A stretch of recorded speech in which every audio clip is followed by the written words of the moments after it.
Pelayanan publik. PNS sudah tentu harus siap dengan pekerjaan yang bersifat pelayanan.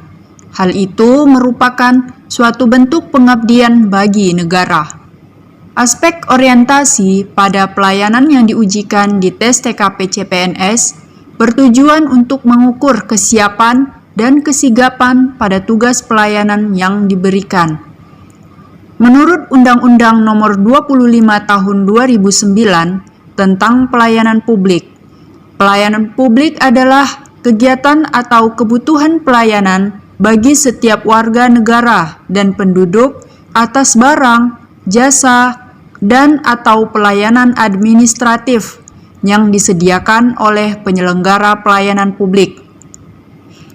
Pelayanan publik adalah kegiatan atau rangkaian kegiatan dalam rangka pemenuhan kebutuhan pelayanan sesuai dengan peraturan perundang-undangan bagi setiap warga negara dan penduduk atas barang, jasa, dan atau pelayanan administratif yang disediakan oleh penyelenggara pelayanan publik, yaitu kegiatan institusi penyelenggara negara, korporasi, lembaga independen yang dibentuk berdasarkan undang-undang untuk kegiatan pelayanan publik, dan badan hukum lain yang dibentuk semata-mata untuk kegiatan pelayanan publik. Kegiatan tersebut dilaksanakan oleh pejabat, pegawai, petugas, dan setiap orang yang bekerja di dalam organisasi penyelenggara yang bertugas melaksanakan tindakan atau serangkaian tindakan pelayanan publik.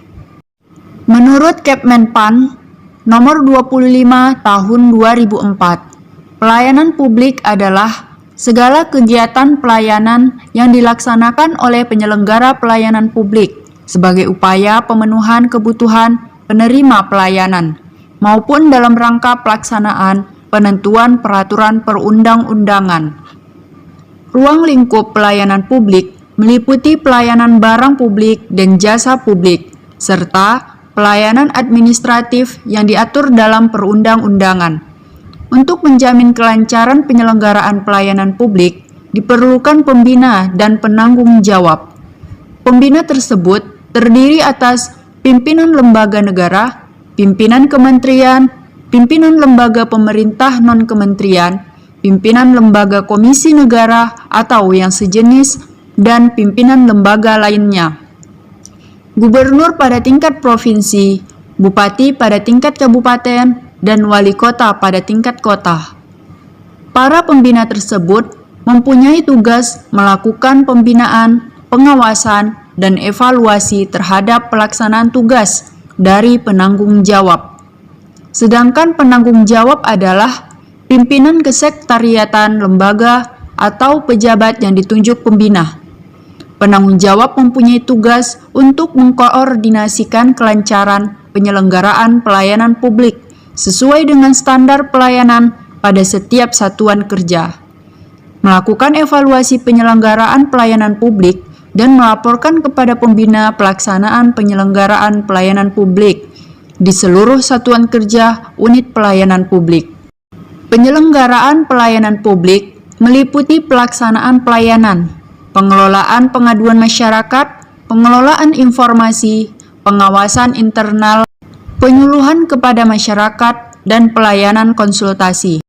Apabila terdapat ketidakmampuan, pelanggaran, dan kegagalan penyelenggaraan pelayanan, yang bertanggung jawab adalah penyelenggara dan seluruh organisasi penyelenggara.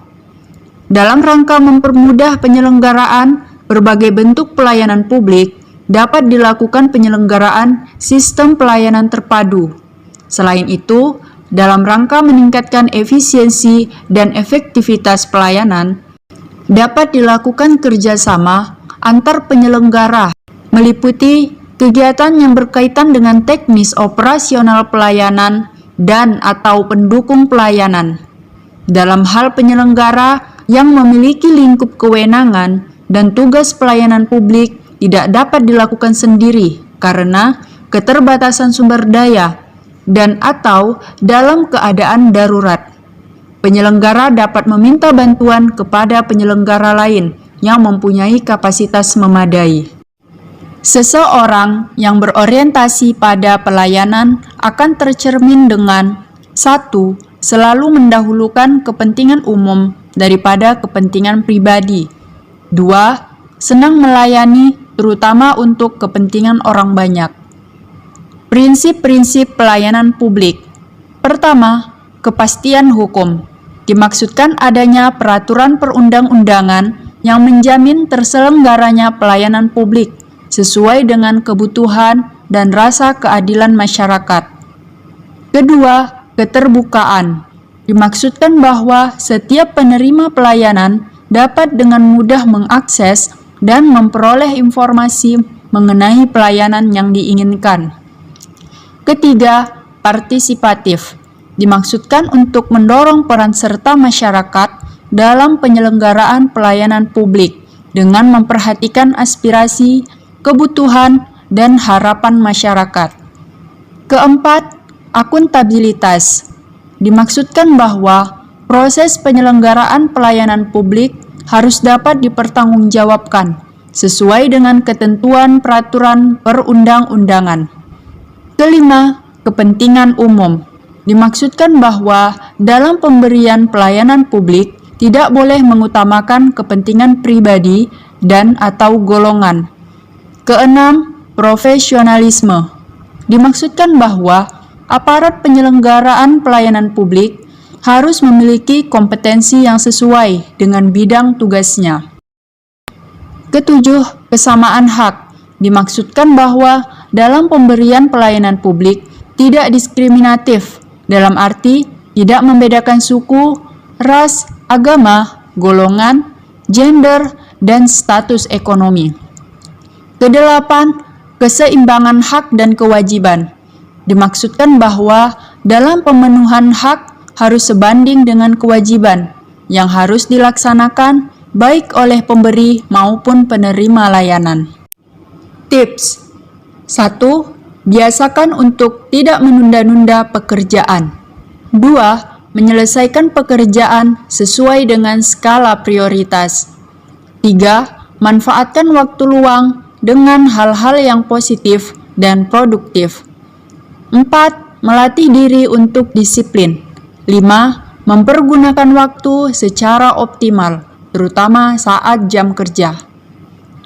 Contoh soal, saat bertugas di bagian pelayanan, saya ditempatkan di loket pengaduan konsumen yang terletak di lantai 1. Suatu hari, datang konsumen yang merupakan difabel, meminta tolong untuk dibantu dalam proses kepengurusan administrasi. Tempat letak loket kepengurusan tersebut berada di lantai 2. Sikap saya adalah A. Mengarahkan konsumen ke loket lainnya dengan melihat bahwa penjaga loket yang merupakan rekan saya waktunya lebih luang. B. Mengarahkan konsumen ke satpam karena satpam lebih mudah dimintai bantuan. C. Mengarahkan konsumen ke loket yang seharusnya, yaitu loket administrasi yang berada di lantai 2. Semua itu sudah sesuai dengan peraturan yang diberlakukan. D. Memberi saran ke konsumen bahwa sebaiknya dia membawa rekan atau saudara yang bisa membantu keperluannya, karena perlu diingat bahwa dia difabel. E. Mencari rekan pengganti untuk loket yang saya jaga, kemudian membantu konsumen untuk kepengurusan administrasi menuju lantai 2. Jawaban dari contoh soal tersebut adalah E, yaitu mencari rekan pengganti untuk loket yang saya jaga, kemudian membantu konsumen untuk kepengurusan administrasi menuju lantai 2. Adapun skor nilai untuk kelima pilihan tersebut adalah A. Mengarahkan konsumen ke loket lainnya dengan melihat bahwa penjaga loket yang merupakan rekan saya waktunya lebih luang.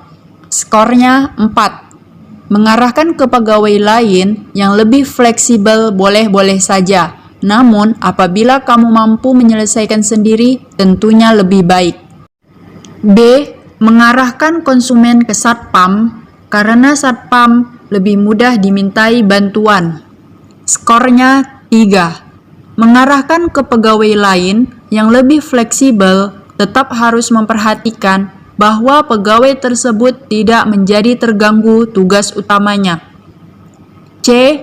Mengarahkan konsumen ke loket yang seharusnya, yaitu loket administrasi yang berada di lantai 2. Semua itu sudah sesuai dengan aturan yang diberlakukan. Skornya 2. Mengarahkan sesuai aturan memang baik, namun tidak ada salahnya jika mengusahakan pelayanan yang terbaik dengan memberikan kemudahan akses bagi konsumen. D. Memberi saran ke konsumen bahwa sebaiknya dia membawa rekan atau saudara yang bisa membantu keperluannya, karena perlu diingat bahwa dia difabel. Skornya 1. Tindakan yang kurang tepat karena berpotensi menyinggung perasaan orang lain dan menunjukkan sikap yang tidak berorientasi pada pelayanan. E. Mencari rekan pengganti untuk loket yang saya jaga, kemudian membantu konsumen untuk kepengurusan administrasi menuju lantai 2. Skornya 5. Tindakan yang paling tepat karena berorientasi pada pelayanan yang tidak membedakan golongan konsumen.